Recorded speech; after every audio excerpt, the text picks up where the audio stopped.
ก็พี่น้องเลยฮอนเอาขนาดเนาะพักกินน้ำกินท่าเลยเด้อบ้าเว้ยโอ้โหมันอยากแข็งแน่เนาะรถมันอยากงัดแน่พี่น้องเลยไทยก็อยากสีเมื่อยๆแน่นิดนึงแหละเนาะพี่น้องเลยเนาะตอนนี้ทางเบาจันกับภาพบรรยากาศมาทางพี่เด้อเนาะอยู่ทุ่งไร่ทุ่งนาเมื่อนี้พี่น้องเลยเนาะพาอ้ายเพิ่นมาไถนาเนาะเมื่อนี้ไถนาพุทธพี่น้องเลยไถพุทธไว้เพิ่นเอิ้นเนาะบ้านฝั่งเฮาเอิ้นไถพุทธไถพุทธนาสามให้พี่น้องเลยเนาะมีให้นี่แล้วก็ให้นั่นแล้วก็ให้ทางเข่าพุ่นพี่น้องเลยเนาะก็เป็นการทดลองเลยพี่น้องเด้อเนาะปีนี้มีกายนี่แบบไทยวานเนาะนาวานเฮ็ดสูตรแบบฟังไทยมือปีกายนี่พี่น้องแต่ว่ามันอยากลองเบิ่งแบบนี้ปีนี้เนาะว่าสิได้ซ้ำกันบ่หรือว่าสิได้หลายลุดลื่นกันซ้ำใดนะพี่น้องเนาะมื้อนี้ก็ปีนี้สิลองนำเอาพี่น้องเอ้ยอันไทยเองบ่ไหวเนาะพี่น้องเนาะก็จ้างเพิ่น 3ให้นี่500 บาทพี่น้องเนาะก็จ้างก็จักสิว่าถูกจักสิว่าแพงได้พี่น้องเนาะนี่มีหน้า2ให้นี่กับให้นั่นแล้วก็ให้ทางขึ้นพุ่น3ให้500 บาทแม่น้องเชอร์เพิ่นหาคนงานป้าลุงกันเองแหละว่าซั่นซะเนาะพี่น้องเลยเนาะบรรยากาศตอนค่อยค่ำยามแรงมาเบิ่งกันอันนี้พี่น้องเลยเนาะกอไผ่เนาะทางแม่น้องเชอร์เพิ่นกับป้าลุงเพิ่นเอาหมักทั่วหมักแตงพี่น้องเลยเนาะปลูกใส่เรียบร้อยแล้วโอ้โหกำลังขึ้นพี่น้องเลยเนาะซ้ำสิกิน ปกตินี่นี่มีแต่ตู้พ่อเพิ่นพาเฮ็ดพี่น้องแต่เก่าเนาะมีแต่ตู้พ่อเพิ่นพาเฮ็ดทีนี่2 ปีแล้วเนาะที่ตู้พ่อเพิ่นได้จากไปก็บ่ได้อยู่น้ำให้น้ำหน้าว่าสันซะพี่น้องก็มีแต่ลูกๆนี่แหละสานต่ออันนี้ว่าอยากเฮ็ดเป็นขั้นใหญ่อยู่พี่น้องเนาะไทยปั๊บอีกให้มันงามเพราะว่าตัดไปพี่เลยแหละพี่น้องเนาะขั้นนี่เฮ็ดดันเข้ามาให้เป็นขั้นใหญ่แล้วก็ปลูกต้นกล้วยตามริมนี่แหละว่าสันซะความคิดเนาะงอกล้วยบ่ให้เข้าพี่น้องแถวริมขั้นนี่เขาก็ให้ได้กินผลไม้เนาะให้หน้าเขาก็ให้ได้กินข้าวนะพี่น้องเลยสิเฮ็ดแบบประมาณแบบผสมผสานกันเนาะเพราะว่าเขาสิถ่าปลูกแต่ข้าวอย่างเดียวกับโมไวแล้วสันซาพี่น้องเลยต้องหาผลปลูกหลายอย่างเนาะมันจังบ่ถ่าแต่อย่างเดียวว่าสันซาพี่น้องเลยเนาะก่อนี่ยังบ่เบิดพี่น้องเลยเอาพี่หน้าผ้าไหมจังสุมไฟใส่อีกแล้วก็จังให้รถเป็นเตอะรุดเข่าให้มันเป็นขั้นใหญ่ขึ้นไปพุ่นไปสั้นซะเนาะปีนี้บัวทงประทันแล้วพี่น้องไงปีนี้มันเบิดได้ดูแล้วสั้นซะรถล่างเพิ่นบ่กล้าลงมาแล้วดำเอาเด้อพี่น้องปีนี้เนาะสิเฮ็ดแบบสูตรดำเอาปีนี้พี่น้องเลยยังอีกให้1 บาทนี่เพิ่นมาแป๊บเดียวนึงพี่น้องเลยเนาะกะ500 บาทจ้างเพิ่นแต่กะสิให้พิเศษเพิ่นอยู่ 3ให้เนาะกะไถหุดพี่น้องเลยไถหุดไว้เนาะนี่ก็ขึ้นมาแล้วพี่น้องให้ทำหมักทั่วหมักแตงงอควายเข่ามาลายบ่ให้เข่าได้นี่พี่น้องเลยเนาะต้องให้หมากแตงขึ้นไปนี่ซ้ำสิกินดิอันนี้แหละนะบ่จันกันเบิดเท่านี้แหละพี่น้องเลยเนาะ นี่เดี๋ยวมันยังบ่เป็นขั้นแบบนี้นะพี่น้องนี่มันยังเป็นพื้นที่ที่ว่างเปล่าอยู่กจันก็เลยบ่อยากให้มันเสียดินบ้างเนาะก็สิให้รถเพิ่นดันเข้ามาฮอดพี่ไปเลยเนาะปีหน้าเพิ่นแหละพี่น้องปีนี้บ่ได้แล้วเนาะปีนี้มันบ่ได้แล้วว่าซั่นซะนี่ก็ให้นี่อีกนะ3ให้เท่านี้พี่น้อง500 บาทเนาะจ้างสร้างไถนาเพิ่นว่าซั่นซะโธ่เนาะไปพี่น้องมีแต่สิพาพี่น้องไปอัปเดตเบิ่ง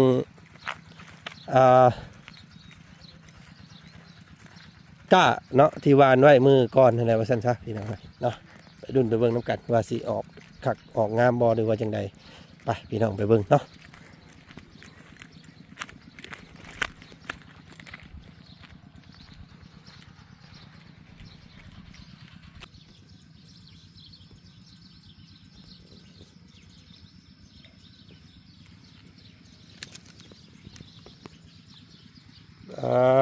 โธ่ กำลังพี่น้องเลยกำลังตั้งนอเนาะ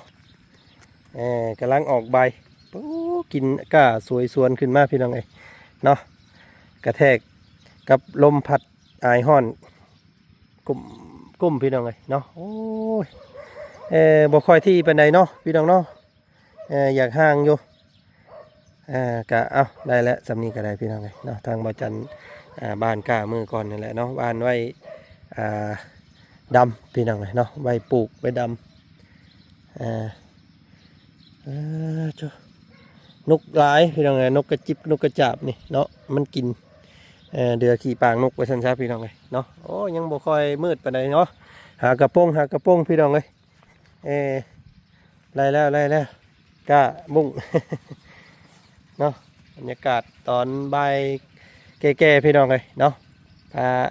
พ่อแม่พี่น้องมาเบิ่งก้าในหน้ามาถ่ายหุดหน้ามื้อนี้พี่น้องเลยเนาะมื้ออื่นว่าจันมีนัดกับสายเจาะเพิ่นเด้อพี่น้องเลยเนาะพอดีทางเมเนาะเม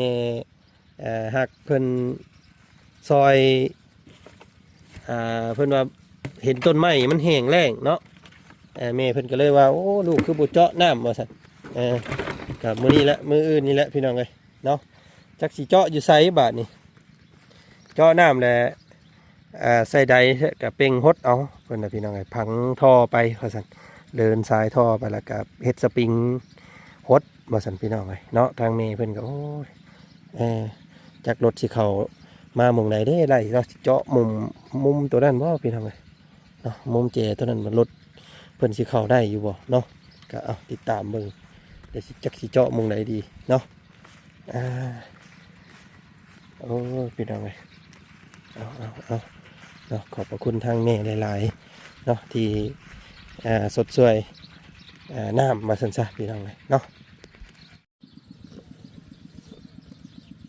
เนาะพอตกฤดูนี่มาเนี่ยหญ้าตายพักบาด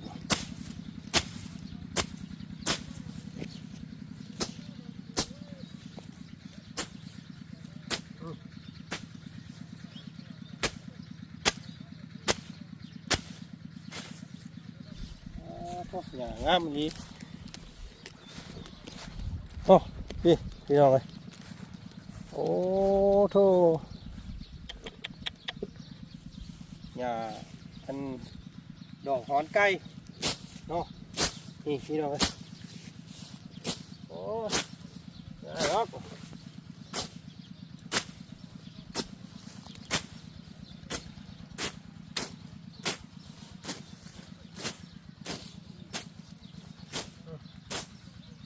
งามเลย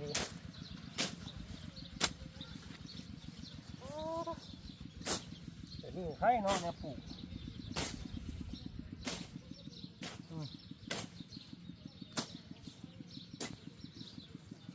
ว้าวโธ่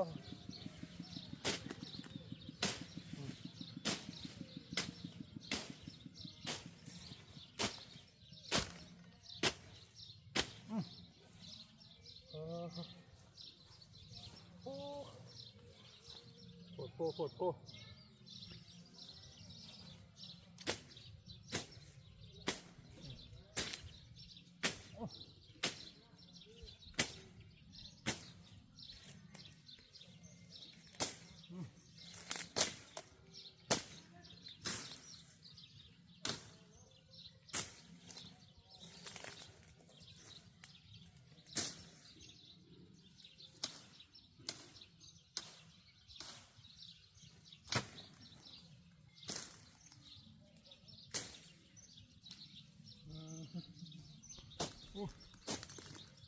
หญ้า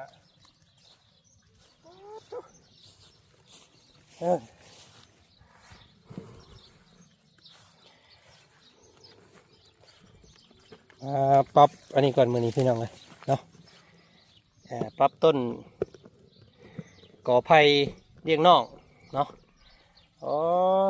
สรุปทราบลาบอยู่พี่น้องเลยนี่ทำสิกินเนาะนี่แต่เอาให้ทางแม่น้องเชื่อเพิ่นเอาเพื่องเอาฟางมาใส่เงามันพี่น้องเนาะมันจังออกงามโอ้ทำสิกินพี่น้องในปีนี้เนาะเป็นปีที่2เลยพี่น้องเลยเนาะของการปลูกต้นไม้ก็ถือว่าได้กินเนาะบางส่วน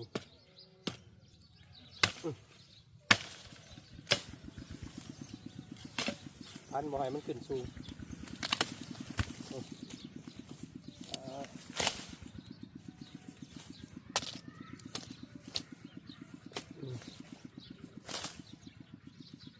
ตอนบ่ให้มันสูงเลยพี่น้อง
ขึ้นเนาะ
เนาะโอเคเสียให้เพิ่นเป็นพุ่มแบบนี้เนาะบ่ให้ตอกบ่ให้อันขึ้นกอใหญ่นี่สูตรตามที่เคยเห็นมาแล้วพี่น้องเป็นเห็ดเนาะออกมาดีเนาะไม่ต้องให้เป็นเดียว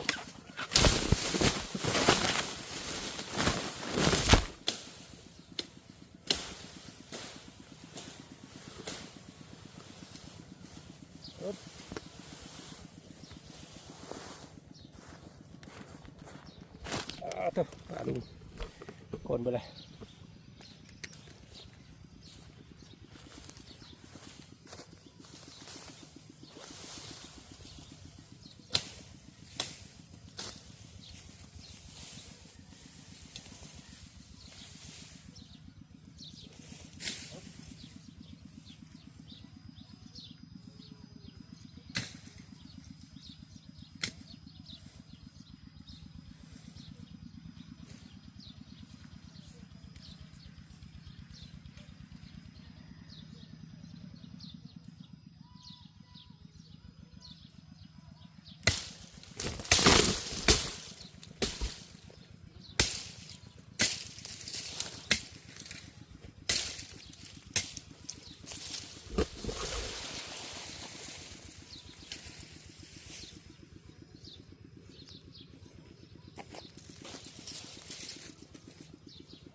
ไผ่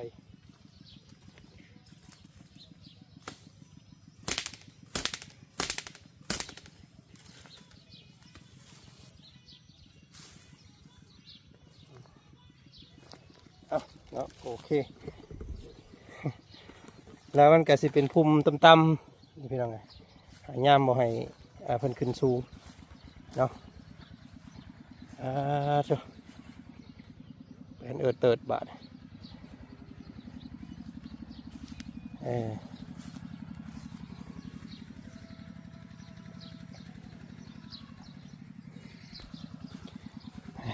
ี่เราซาปลาพี่น้องเลยเนาะ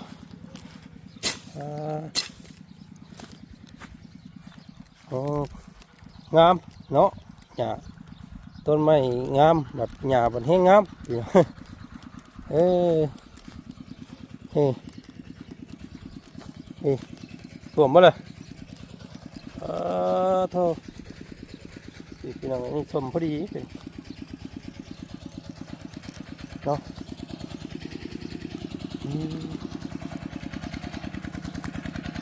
โอ้นี่ตัวนี้ก็เรียบร้อยแล้วพี่น้องโอ้ได้เนาะดินมันห้อน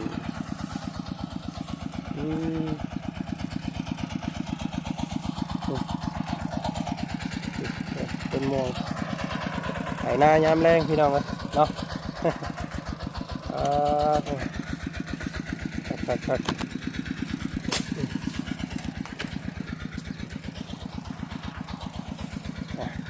นี่จะใบขึ้นมาแทนมันเป็นอย่างง้อเนี่ย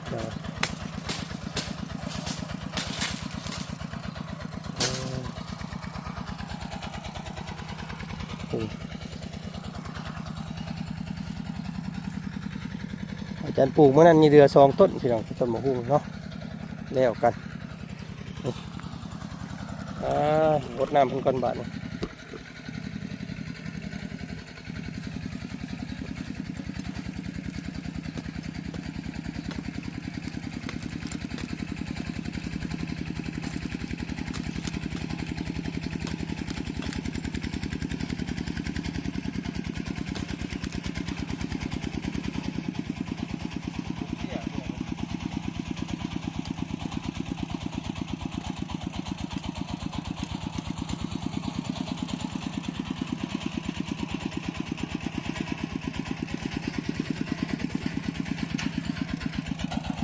เนาะอยู่ให้อยู่หน้าบัดมือบุนี่พี่น้องไอ้บ่ไปทางใด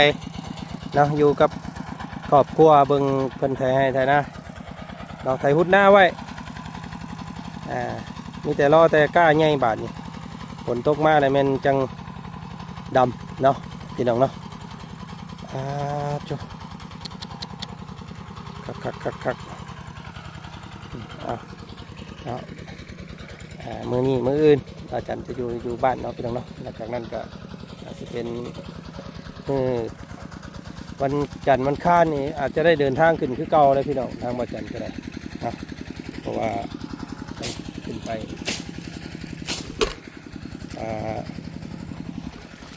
ขึ้นเฮือนใหม่ให้ทางตะโลเพิ่นเนาะพี่น้องเนาะเพราะว่าบ้านสำเร็จแล้วก็ต้องได้ขึ้นบ้านมาสั่นเนาะพี่น้องไงพ่อกันโอเคคลิปนี้ก็ขอบขอบใจขอบคุณในไลน์ที่ติดตามเบิ่งส้มเนาะการถ่ายให้ถ่ายหน้ามื้อนี้ทักทายสบายดีสำนีก่อนเด้อเจอกันใหม่อีกสบายดีพี่น้องเลยสุขคนไปเนาะ